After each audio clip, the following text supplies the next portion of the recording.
For years, it felt like we were watching a mobile Cold War, didn't it? Oh, absolutely. Yeah. Apple and Google, the two titans. Right. Battling for your device, your OS, basically, for your entire digital life. They were, the ultimate rivals, completely different philosophies. That clash was just essential to how the market worked. You had Apple's walled garden on one side. And Google's open ecosystem on the other. And then, January 12th, 2026, the whole thing just shifted. It wasn't a shift, it was an earthquake. Yeah, an earthquake is a good word for it. Yeah. This wasn't some minor partnership. The news, of course, is that Apple is building Google's Gemini AI right into the heart of Siri and Apple Intelligence. It's probably the highest stakes tech collaboration we've seen in years. It forced everyone overnight to just recalculate where they stand in the AI race. So our mission today for you is to really get past the headlines. We're going to unpack this unlikely alliance. We'll look at the tech that made Apple say yes, the frankly staggering money behind it, and what it all means for your phone and, your privacy. And by the end, you should really get the full context for why this one deal is set to define everyday AI for the foreseeable future. Okay, so to really grasp how big of a change this is, we have to look at where things stood right before the deal.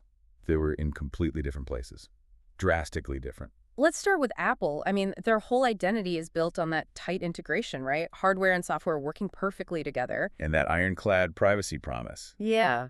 The whole what happens on your iPhone stays on your iPhone thing. Exactly. That was the whole idea behind Apple Intelligence when it launched back in 2024. Right. Its main strength was doing things on the device, summarizing a quick email, finding a person in your photos. That stuff was handled locally on the chip. Your data never left the phone. But that came at a cost, a big one. Capability. I mean, Siri, for all its development, was still seen as lagging. Lagging is being polite. I think anyone listening could tell you a story about asking Siri a simple question and it just completely falling apart. It couldn't hold context. Ask it to find an article and then draft an email about it. The system would just collapse. It was great for setting a timer, not so great for, being an actual assistant. And lacked that cognitive depth. And then you have Google's approach. Totally different. When they launched Gemini in 2023, it wasn't about privacy first. It was about raw power. And multimodal sophistication. That's the key term we have to focus on. Multimodal. Meaning it wasn't just about text. No, not at all. Yeah. Gemini was built from the ground up to understand everything. Text, images, audio, video, all at the same time.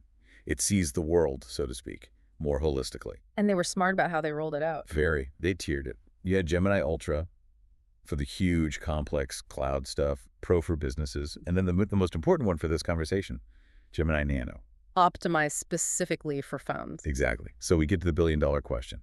If Apple has its own AI, why pay Google $1 billion a year for theirs? And the answer really is in the science, the raw data. It's the technical validation. Apple saw capabilities they just couldn't match, not on their timeline anyway. Okay, so let's get into those technicals. If you look at Google's original academic paper on Gemini, the numbers are pretty undeniable. They are. Let's talk about the MMOU. It's the Massive Multitask Language Understanding Test. It's basically a test for expert-level knowledge, right? Physics, law, history. Across 57 different subjects. Yeah. And Gemini Ultra scored over 90%.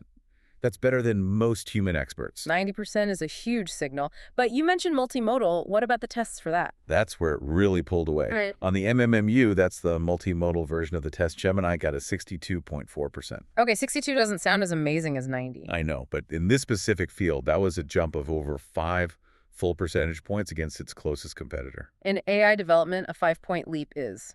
That's like a generation. It's a geological shift. It is. It showed a level of reasoning and coherence that was just in a class of its own.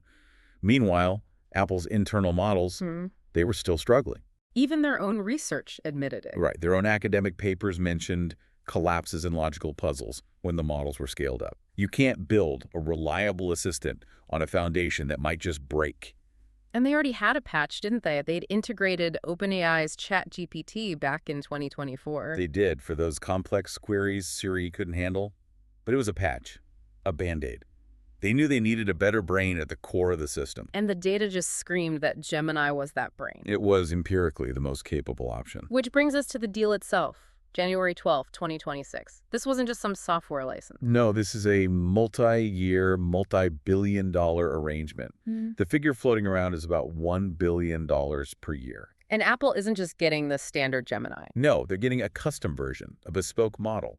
Early reports suggest it has around 1.2 trillion parameters. 1.2. 1 trillion. It's hard to even conceptualize a number that big. What does that buy Apple strategically? It buys them time and capability. Yeah. It lets them bypass, maybe 3 to 5 years of R&D and tens of billions of dollars in training costs. They get a state-of-the-art model instantly. And that puts Siri right back at the front of the conversation. For the user, it means a completely different experience. So Siri is no longer just this thing that operates in silos. Exactly. It can now be truly contextual. Think about it. The new Siri could look at your vacation photos, find your flight confirmation emails, see a restaurant reservation from 3 months ago. And then put together a plan for a new trip you're thinking about. Proactively, Mm. including drive times based on your habits. That's the kind of integrated awareness that 1.2 trillion parameters get you. Okay, but let's hit the big, obvious question, privacy. This is Apple's whole thing. How do they use a Google-made model without breaking that promise? This is the absolute crux of the deal. It's their defense mechanism. It's a technology called private cloud compute, PC for short. Right, so the model runs on Apple's servers, not Google's. But what does that actually mean? It means they're using specialized hardware. Think of it like a secure enclave, but for a server. It creates this isolated, encrypted vault inside their data center. A locked, tamper-proof vault. So your data goes in, gets processed by the Gemini model. And the result comes out. But crucially, the system is designed so that no one, not Apple, and definitely not Google, can see the raw data while it's being processed. So the model is essentially blindfolded. It gets the inputs it needs, but it can't see who they belong to or the raw content itself. That's the goal. It's their massive bet that they can borrow Google's intelligence without sacrificing user trust. If private cloud compute works as advertised, it's brilliant. If it doesn't, The entire privacy reputation is at risk. And this deal, it completely sidelines OpenAI, doesn't it? it really does. Their ChatGPT integration was a foot in the door, a big one.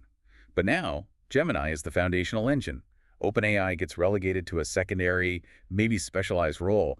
It's a huge blow to their consumer ambitions. So let's flip this around. This is an incredible win for Google. Oh, unparalleled. The stock price jumped, of course, but the real prize here is scale, market saturation.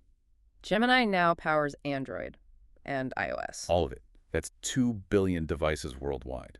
2 billion. That basically unifies the underlying AI across the entire mobile landscape. It does. Now, the integrations will be different. Apple will focus on its ecosystem, Google on its services, but the core intelligence is the same. And that gives Google an unimaginable amount of anonymized data to keep refining its models. It creates this feedback loop that no one else can match. But when you concentrate that much power into one alliance, it raises some pretty serious questions. This is where we need to synthesize what this all means. Critics immediately called it an unreasonable concentration of power. And you have to ask, what does this do to competition? If the two main platforms in the world are locked into one AI model, where does a startup even begin? Why would anyone fund a competitor? That's the fear. It could really stifle the diversity of AI we see develop over the next few years. And beyond that, there are risks with the tech itself. What kind of risks for the user? Robustness.